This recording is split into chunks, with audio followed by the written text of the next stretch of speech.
Hey again folks, we're right where we left off. We've walked into the room with Dr. Fields. He had just been confronted by Gloria, who is reminding him not to let out any information about her kind of medical past. We don't know what that is, so we might as well ask Doctor about Gloria.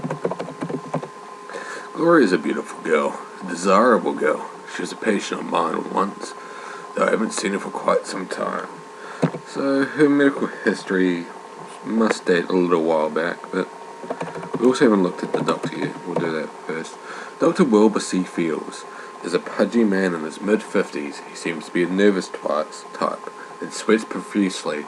He wondered about his medical practices, and if he ever samples his own wares. He gave he's been the Colonel's personal physician for many years. So that's what he's doing here. He's been at the Colonel's side for a long time, and hence why he's likely to inherit some of the Colonel's vast fortune if he should survive, of course. I'll ask Doctor about himself, as usual. I'm not discussing myself with you. Rudy. Rudy has no morals than a rat. No more morals than a rat. He has no right to pick on me. So apparently him and Rudy have been feuding a little bit. I'll also ask about Clarence. Sometimes Clarence gets a bum rat. It's not as bad as some would have you think. Oh, that's nice to know. I'm not well acquainted with Gertrude. I know her daughter though. Well, you sure do. From what we hear, you know very well. Who else is there? Ethel? Ethel and Henri, as I've chosen to call him, were never close as a consequence. I never saw much of her. So he doesn't really know much about Ethel. But I wonder if he knows anything about Lillian. Oops. I haven't seen Lillian for quite some time. I remember her visiting here as a child. I understand she had problems a while back. Well, I'm not too sure what that is. We do notice that she hasn't got a father here, so maybe it's got something to do with that. Who else? Well, there's the staff. Love her pecan pie. Jeeves as well. I don't think much about Jeeves. And what about Fifi? I've got a feeling. Yeah. Fifi, wonderful girl, wonderful girl. Does take a shine into the ladies. Henri, we haven't asked him about him yet. Henri's got more life in him than you might think. Yes, sirree. Oh, maybe he does. I mean, he might just be warning. But he does seem a bit cautious about himself, since he is inviting everyone here to discuss, the likelihood of his passing. So we have asked about everyone, I believe. Yeah, we have. So we'll ask about the horse. Looking at him now, you wouldn't believe he was a splendid animal at one time. I do love horses, you know. Okay, that's interesting. Ask about the dog. What do I care about it? And the parrot as well. Always found the parrot interesting. We'll also talk about Gloria.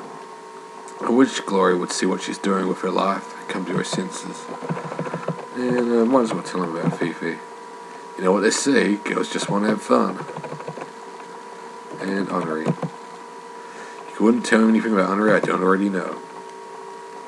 So at this point we've pretty much talked to everyone bar Seeley, who is the Colonel's personal cook. So I'll go take a look for her. We haven't really talked to Lillian either, as this is a very elegant dining room. It looks like the Colonel has some class after all. Well, we've already been here, obviously. This is where we had dinner once we arrived on the boat. And I heard the Colonel talk about how all those seated here, excluding ourselves, will be likely to receive some of his inheritance when he dies. This old house has a nice big kitchen. Right now you see Celia washing dinner dishes while Beauregard has found a warm spot by the stove. Well, as in any adventure game, we'll open the fridge. Okay. In that case, open refrigerator. That was terrible spelling there. And it's also known as an icebox. Aha! A leftover soup bone. as it might come in handy, you grab it and take it with you. And a burst of noise as we score a point. We'll pet the dog. It's a cute dog. Isn't he? So we'll take a talk and look at everything else with Celie. Celie is the Colonel's cook. She's an overweight black lady who, on the surface, seems to be distant and unfriendly. Have you sensed that she's probably a nice person, just minding her own business? Yeah, as I said, some outdated ideas there. You've heard that Celie practices voodoo, and you wonder about this. And we'll talk to her. I gotta get these dishes done for the Colonel. Get mad. Go on with you now. Yeah, and we'll do the traditional ask Celie about everyone. Starting off with Lillian in this case. Don't want to talk about her. What about Henri? Got nothing to say about him. He's very standoffish. About the dog even?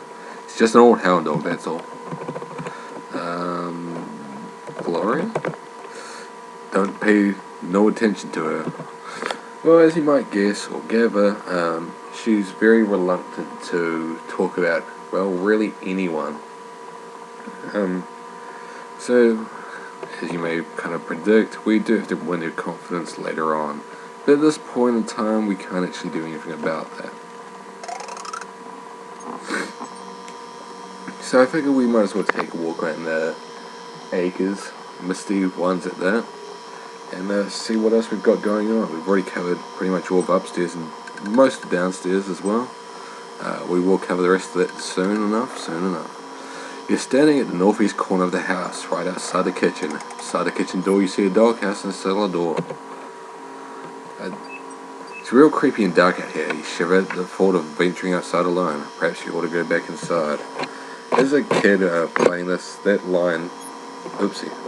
I just bumped the key and back inside. You feel better now that you're inside the house. It was scary out there. But that line unnerved me, and I don't know if it's happened yet. When sitting on the lower floors, you often see a shadow go past, and I always wanted to catch a shadow and stay well away from it. Try opening the cellar door, but alas, it's locked. There's, I think, maybe a brief opportunity where you can actually go into that cellar.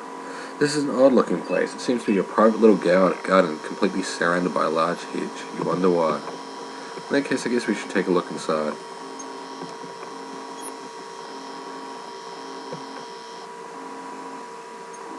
The edge garden is very strange. In the center you see a small fountain while a nearby statue overlooks it. Perhaps at one time it was someone's quiet place of contemplation. At the moment, none of the outside locations have anything relevant that I can recall. However, we'll take a look around outside regardless. This quaint gazebo looks like it was a nice spot for quiet reflecting. Looking north you see some tall hedges, which is where we just were. There's a lot of places outside also that are quite useless. You're walking along the south edge of the Bayou Island. An old road runs along the old plantation's front wrought iron fence, where you can see the east edge of the main circular driveway. Pretty much any of these corner or side areas, there's nothing relevant here.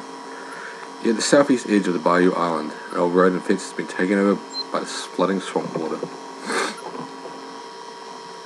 And again the thunder and lightning go off. Misty bayou waters surround this old plantation, cutting it off from the rest of the world. Better watch your step around here. Look, crocodile. Vicious gators inhabit the swamp surrounding the island.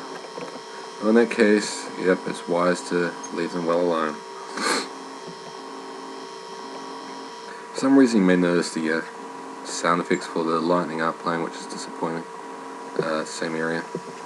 Alright, we'll carry on north. We'll do the old... Nope, don't want to go there. Not good pathfinding in the old SCI games, original SCI. There's a poor but clean shack here at the edge of an old sugar cane field. Nearby you see a small chicken coop. We'll talk to the chicken then. Talk to everything else around here. This isn't King's Quest 3. Well, it isn't. A little nod there, of course. This is Ceilie's house, which obviously she's inside the main house, so we won't be able to talk to her for now. Or even enter that house for now. Excuse me. A broken arch bridge crosses this large stream at the swamp's edge. Again, there's nothing around those areas, so we might as well leave them alone for now. Well, for the rest of the game, to be honest.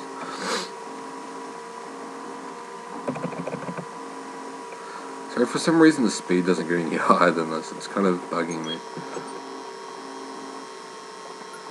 At the back door, a garden path encircles a small statue and continues through a lovely rose arbor.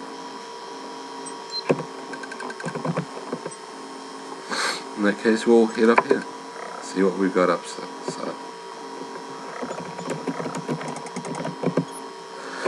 This is an exquisite statue of a dancing satyr. There is apparently a glitch / Easter egg where the statue floats around. I've never had it happen to me. So it's likely we won't see it in the this playthrough either, but from my understanding it's a glitch, not really an Easter egg. This is a wonderful little garden. You wonder who planted it. Certainly not the Colonel.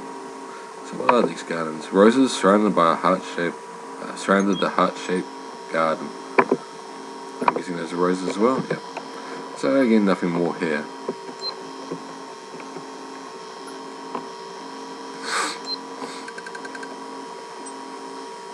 You're standing at the northwest corner of the house, right outside the Colonel's study. So we haven't been in the study yet, and we will go there shortly. You see a rusted iron bell at the top of an old bell tower. A rope dangles a short distance beneath the bell, while a ladder runs up the tower's side. Behind a web fence, you also notice the remnants of the old plantation fields. So one of the things I really enjoyed about this is the outside area is quite large. So it gives you a chance to explore. Again, some of the areas are useless, but actually the majority of them at least have one use. At this end of the island there's a small quaint chapel. Behind it you see an old family cemetery.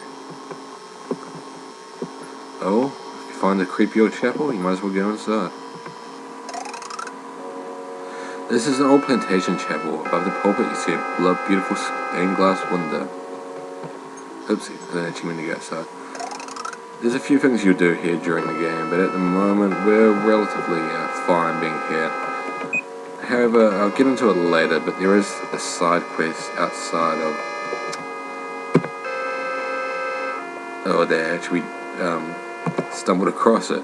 You won't complete sample, start away the blah blah. Lift floorboard.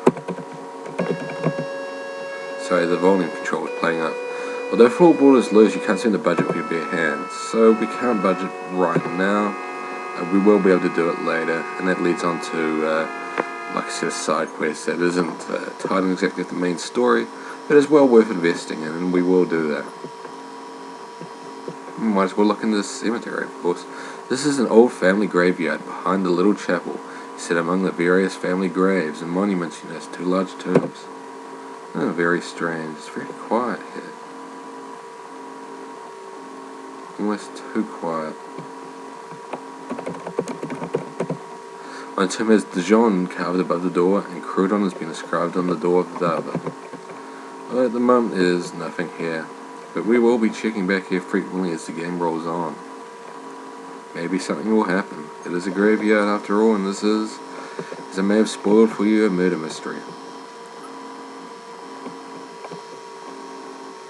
On the west side of the island you see an old dilapidated stable surrounded by an empty corral. So, for the moment we'll stop right here, but we'll carry on soon. Bye for now.